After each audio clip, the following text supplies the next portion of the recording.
राधे राधे दोस्तों, जय श्री कृष्ण। तो आइए श्रवण करते हैं शनिवार व्रत कथा। एक समय स्वर्गलोक में सबसे बड़ा कौन है कि प्रश्न पर 9 ग्रहों में विवाद हो गया। विवाद इतना बढ़ गया, परस्पर भयंकर युद्ध की स्थिति बन गई। निर्णय के लिए सभी देवता देवराज इंद्र के पास पहुँचे और बोले, हे देवराज इंद्र, आपको निर्णय करना होगा कि हम में से सबसे बड़ा कौन है। देवताओं का प्रश्न सुनकर देवराज इंद्र उलझन में पड़ गए। इंद्र बोले, हे मैं यह प्रश्न का उत्तर देने में असमर्थ हूँ।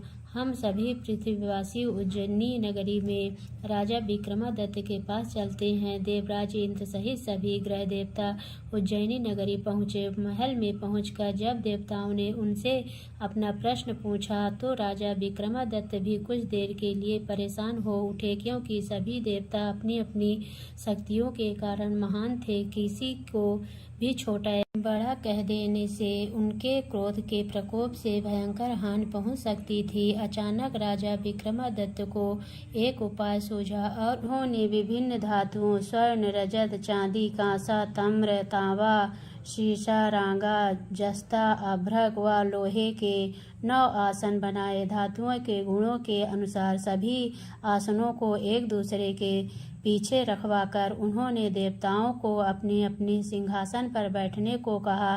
देवताओं के बैठने के बाद राजा विक्रमादित्य ने कहा, आप का निर्णय तो स्वयं हो गया। जो सबसे पहले सिंहासन पर विराजमान है वही सबसे बड़ा है। राजा विक्रमादित्य के निर्णय को सुनकर शनि देवता ने सबसे पीछे आसन पर बैठने के कारण अपने को छोटा जानकर क्रोधित होकर कहा, राजा विक्रमादित्य, तुमने मुझे सबसे पीछे बैठा कर मेरा अपमान किया। तू मेरी शक्तियों को से परिचित नहीं है। मैं तुम्हारा सर्वनाश कर दूंगा। शनि ने कहा, सूर्य एक राशि पर 1 महीने, चंद्रमा 2.25 महीने, मंगल 1.5 महीने, बुध और शुक्र 1 महीने, बृहस्पति 13 महीने रहते हैं, लेकिन मैं किसी राशि पर 7.5 वर्ष 7.5 तक रहता हूँ। बड़े बड़े देवताओं को मैंने अपने प्रकोप से पीड़ित किया है। राम को 7.5 के कारण ही वन में जाकर रहना पड़ा और रावण को 7.5 के कारण ही युद्ध में मृत्यु का शिकार बनना पड़ा। राजा अब तो भी मेरे प्रकोप से नहीं बच सकेगा। इसके बाद अन्य ग्रहों के देवता तो प्रसन्नता के साथ चले गए, परंतु शनि देव बड़े क्रोध के साथ वहां से विदा हुए। राजा विक्रमादित्य पहले ग्रह ही न्याय करते रहे। उनके राज्य में सभी स्त्री पुरुष बहुत आनंद से जीवन यापन कर रहे थे। कुछ दिन ऐसे ही बीत गए। इधर शनि देवता अपने अपमान को भूले नहीं थे। विक्रमादित्य से बदला लेने के लिए एक दिन शनि देव ने घोड़े के व्यापारी का रूप धारण किया और बहुत से घोड़े के साथ उज्जैनी नगरी पहुँचे। राजा विक्रमादित्य ने राज्य में किसी घोड़े के व्यापारी के आने का समाचार सुना तो अश्रुपाल को कुछ घोड़े खरीदने के लिए भेजा। घोड़े बहुत कीमती थे। अश्रुपाल ने जब वापस लौटकर इस संबंध में बताया तो राजा विक्रमादित्य ने स्वयं आकर एक सुंदर व शक्तिशाली घोड़े को पसंद किया। घोड़े की चाल देखने के लिए राजा उस घोड़े पर सवार हुए तो वह घोड़ा बिजली की गति से दौड़ पड़ा। तेजी से दौड़ता घोड़ा राजा को दूर एक जंगल में ले गया और फिर राजा को वहां गिरा कर जंगल में कहीं गायब हो गया। राजा अपने नगर को लौटने के लिए जंगल में भटकने लगा, लेकिन उन्हें लौटने का कोई रास्ता नहीं मिला। राजा को भूख प्यास लग आई। बहुत घूमने पर उसे एक चरवाहा मिला।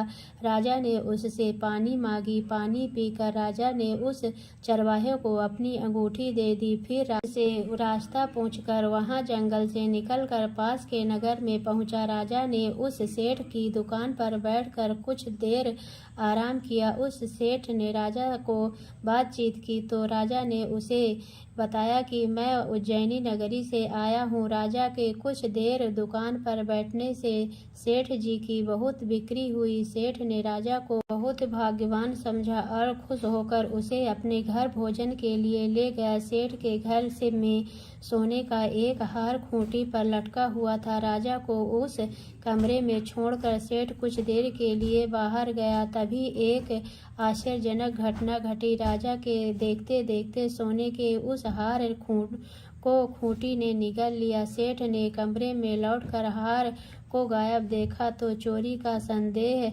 राजा पर ही किया, क्योंकि कमरे में राजा के अलावा कोई नहीं था। सेठ ने अपने नौकरों से कहा कि इस परदेसी को रस्सियों से बांधकर नगर के राजा के पास ले चलो। राजा ने विक्रमादित्य से हार के बारे में पूछा तो उसने बताया कि उसके देखते ही देखते खूंटी ने हार को निगल लिया था।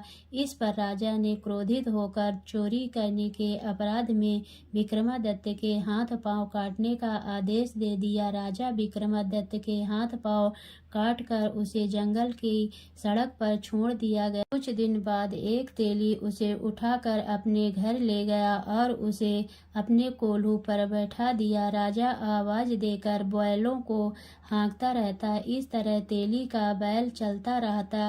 राजा को भोजन मिलता रहा। शनि के प्रकोप की 7.5 पूरी होने पर वर्षा ऋतु प्रारंभ हुई। राजा विक्रमादित्य एक रात मेघ मल्लाह गा रहा था, तभी नगर के राजा की लड़की राजकुमारी मोहिनी रथ पर सवार उस तेली के घर के पास से गुजरी। उसने मेघहार सुना तो उसे बहुत अच्छा लगा और दासी को भेजकर गाने वाले को बुला लाने को कहा। दासी ने लौटकर राजकुमारी को अपंग राजा के बारे में सब कुछ बता दिया। राजकुमारी उसके मेघमल्लाह से बहुत मोहित हुई, अतः उसने सब कुछ जानकर भी अपंग राजा के साथ विवाह करने का निश्चय किया। राजकुमारी ने अपने माता पिता से जब यह बात कही तो वे हैरान रह गए। रानी मोहिनी को समझाया, बेटी तेरे भाग्य में तो किसी राजा की रानी होना लिखा है, फिर तू उस अपंग से विवाह करके अपने पांव पर कुल्हाड़ी क्यों मार रही है। राजकुमारी ने अपने जिद नहीं छोड़ी। अपनी जिद पूरी करने के लिए उसने भोजन करना छोड़ दिया और प्राण त्यागने का निश्चय कर लिया।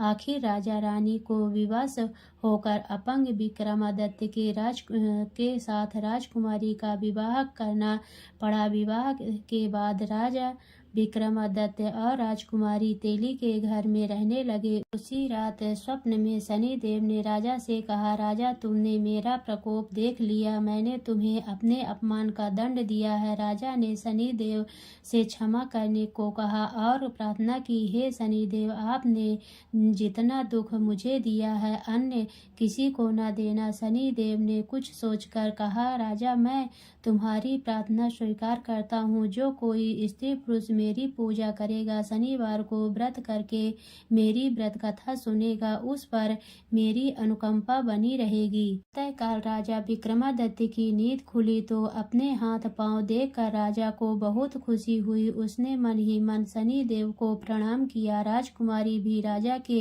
हाथ पांव सही सलामत देखकर आश्चर्य में डूब गई। तब राजा विक्रमादित्य ने अपना परिचय देते हुए शनिदेव के प्रकोप की सारी कहानी सुनाई।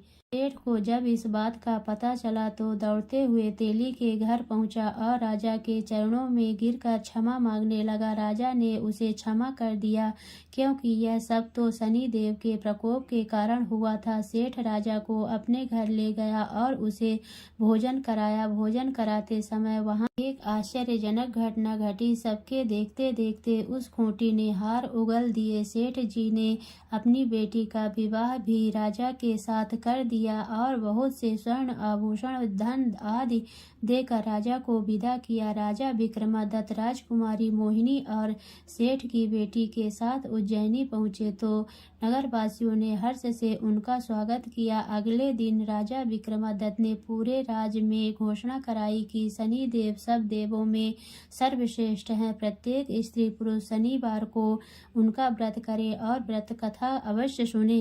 राजा विक्रमादित्य की घोषणा से शनिदेव बहुत प्रसन्न हुए। शनिवार का व्रत करने और व्रत कथा सुनने के कारण सभी लोगों की मनोकामनाएं शनिदेव की अनुकंपा से पूरी होने लगी। सभी लोग आनंद पूर्वक रहने लगे। शनिदेव जैसे आपने विक्रमादित्य पर कृपा की वैसे सब पर करना। तो बोलिए शनिदेव भगवान की जय।